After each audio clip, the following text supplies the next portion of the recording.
Merentiel e Pablo. Será que os dois estarão em campo no meio de semana?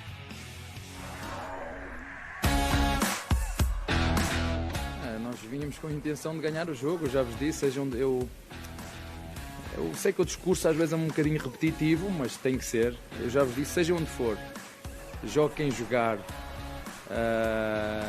A nossa intenção é ganhar o jogo. Nós sabemos que do outro lado também está uma equipa bem organizada e que vinha de uma série de resultados negativos, e nós sabemos que quando as equipas vêm de séries de resultados negativos tem uma revolta grande muito dentro delas porque querem dar outra imagem. É difícil jogar aqui. Agora queríamos ganhar, essa é a nossa intenção. Portanto, não estamos satisfeitos porque a nossa intenção é ganhar sempre.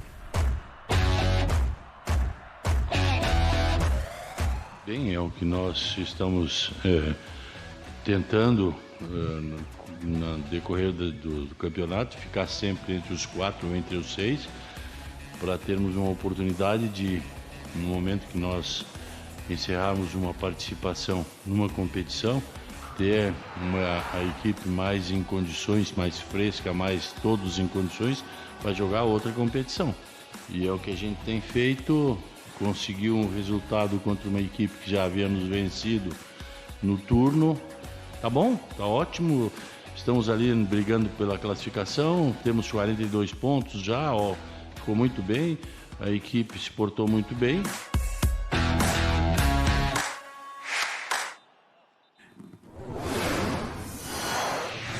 Lutam sem parar, times com melhores aproveitamentos em jogos em que estiveram atrás do placar neste Campeonato Brasileiro. Então o Palmeiras tem melhor aproveitamento entre todas as equipes. Quando esteve atrás, ele conseguiu mesmo assim 2 vitórias e 4 empates, como aconteceu em Bragança Paulista, e só as 2 derrotas nos 2 jogos onde ele perdeu nessa competição. A rodada, não é, Abel e Facincani, ela começa assim de uma maneira, acho que bastante assustadora para o palmeirense. Mas no final das contas, equilibrando tudo, me parece que o Palmeiras sai até fortalecido dela. Ou não, hein, Abel? Com certeza. Bom dia, boa tarde para você, Bruno Vicari, e todos que nos acompanham no Sport Center. A gente acompanhou aí o Abel Ferreira dizendo nunca ficamos satisfeitos quando não vencemos, sempre queremos a vitória.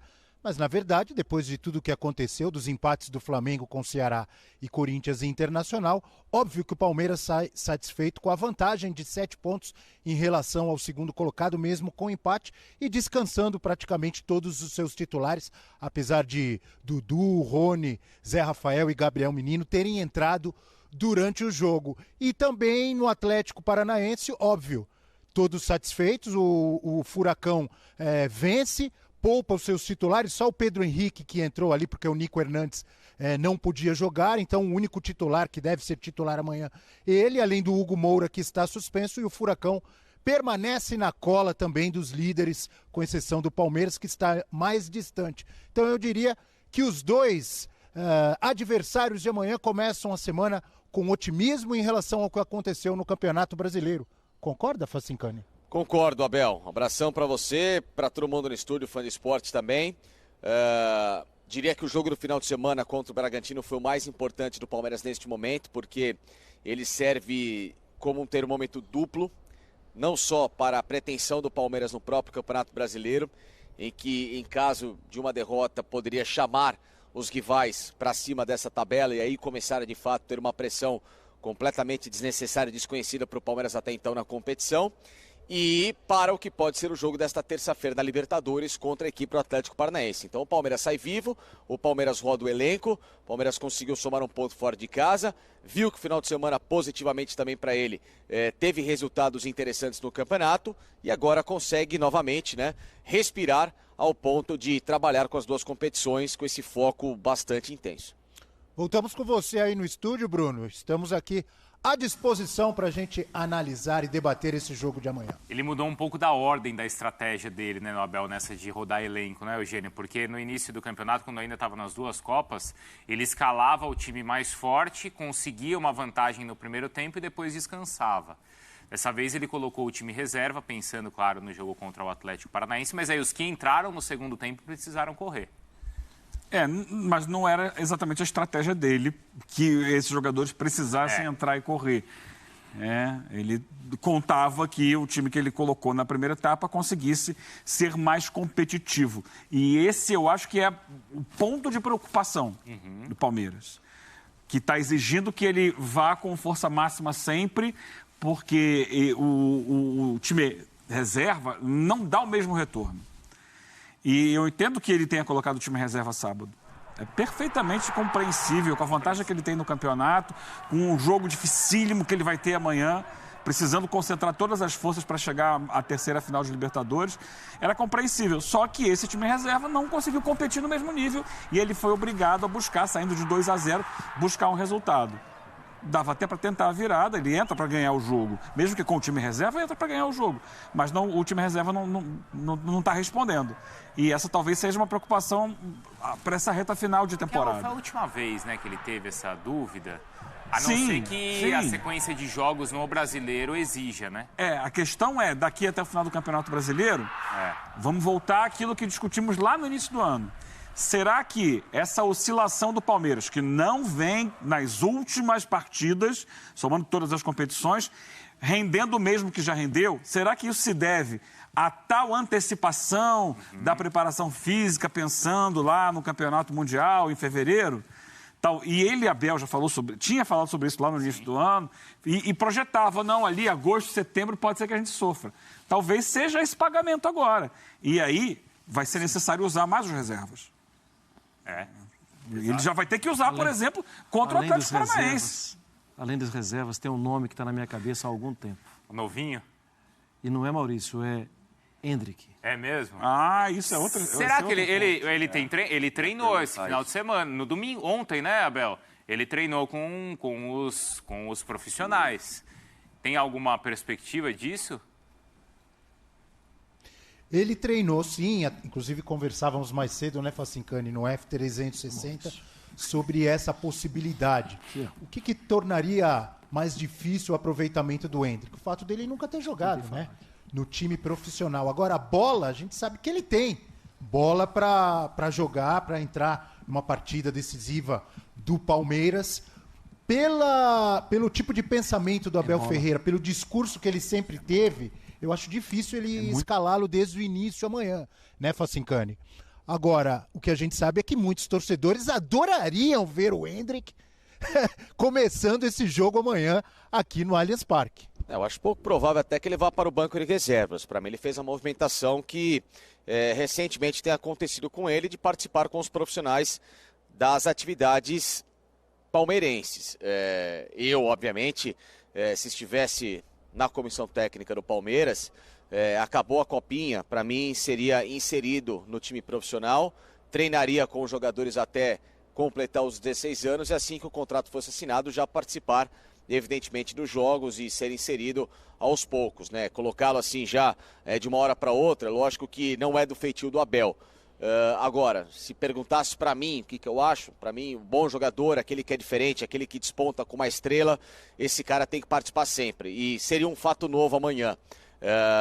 E obviamente que não teria nenhuma responsabilidade em cima dele. Seria, entra lá e se diverte. Mesmo o Palmeiras classificando, o Palmeiras sendo eliminado, a culpa que qualquer coisa poderia cair sobre o Endrick seria zero, ou quem colocasse culpa no Endrick deveria repensar os conceitos um pouquinho daquilo que entende de futebol. Só discordo um pouquinho dessa sua colocação, porque a partir do momento que ele entra, veste a camisa do Palmeiras. Um jogo decisivo, se ele não responder, vai ter cobrança também em cima mas eu dele. duvido, Abel. Hoje ele é uma figura completamente diferente e fora desse planejamento. Ele estaria sendo inserido amanhã para um jogo. Não é que ele vem fazendo parte, jogando e amadurecendo, não. Seria o primeiro contato dele com um jogo desse nível. Então, eu entendo que você fala de responsabilidade, claro, vai entrar lá, vai tentar resolver, mas o torcedor que, por exemplo, uma hipotética situação dele jogar amanhã, mesmo que ele entre e perca um gol, alguma coisa aí, o Endrick, tem que ter um pouco de noção, não é possível, né? E é óbvio que o Scarpa volta, o Danilo ainda fora deve jogar o Gabriel Menino, não sendo o Endrick. Quais são as opções que o Palmeiras tem aí, o Abel Ferreira? Tem o próprio Flaco Lopes, que mais uma vez foi mal, é bom a gente relembrar e ressaltar nesse jogo do fim de semana contra o Bragantino. Merentiel teve poucas oportunidades até agora, aproveitou essa última. E o Wesley E também. o Wesley, sim, são as 4 opções reservas e que o o Palmeiras Tabata. tem, né?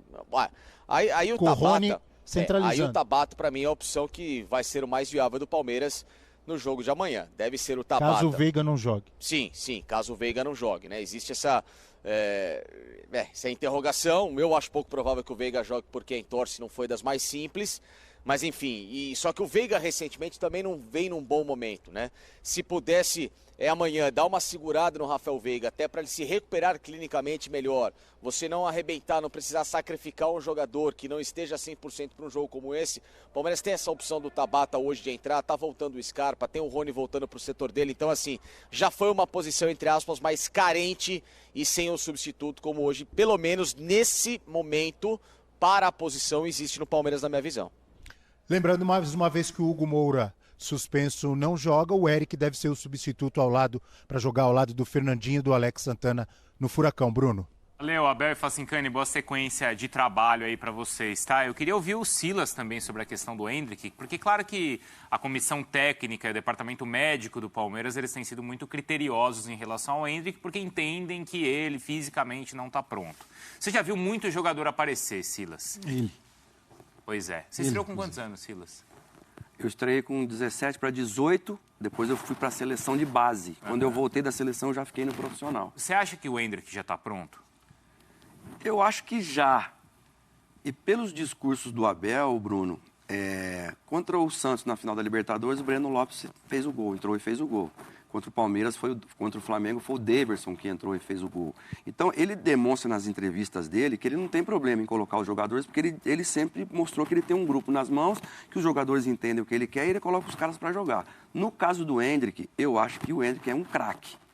Só que eu acho que tinha que haver uma preparação melhor para chegar nesse jogo. E, de repente, você colocar o menino. E aí a Entendeu? preparação, Silas, não é dele. É a preparação do clube para que ele agora tivesse já ambicado. Junto, por exemplo, esse jogo mesmo contra o Red Bull, bota o menino lá, que seja 45 minutos, sabe?